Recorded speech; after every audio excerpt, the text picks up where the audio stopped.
Hi hello' নমস্কাৰ গাইছ আৰু আজি হ'ল মুৰ্গী পোৱালিকেইটাৰ বয়স হ'ল 8 দিন। তো 7 দিনত ৰাণীক্ষেত ভেকচিন দিম বুলি কৈছিলোঁ আগৰ ভিডিঅ'ত।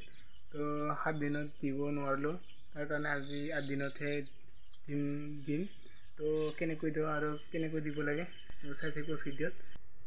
তো গাইছ এতিয়া মই ভেকচিনবিলাক লৈ আহিলোঁ আৰু বৰফ জেগাত ৰাখিছোঁ। মই ইয়াতে বৰফৰ আনিছিলোঁ এই আমুল টেঙাত।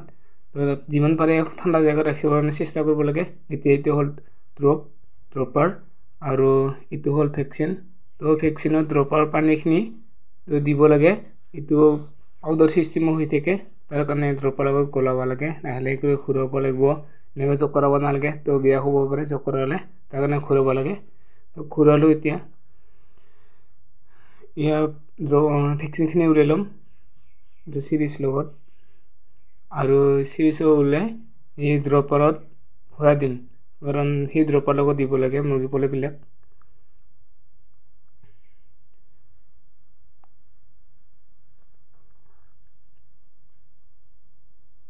এতিয়া মুৰ্গী পোৱালিবিলাক চকুত দিম, নহ'লে নাকত দিব পাৰে। একটা বা দুটা দিব লাগে এটা মুৰ্গীত। তো হৈ গ'ল, 1 ছেকেণ্ড 2 ছেকেণ্ড ধুই দিব লাগে। নাকতো দিব পাৰে, চকুতো দিব পাৰে, একে হয়। চকুত দিলেও হয়, নাকত দিলেও হয়। আমি চকুত দিওঁ আৰু কেতিয়াবা কোনোটা মুৰ্গীটো নাকত দিম। এতিয়া এইখিনি আছিল ভিডিঅ'টো। যদি ভাল লাগছে তো লাইক শ্বেয়াৰ কৰিব নাপাহৰিব।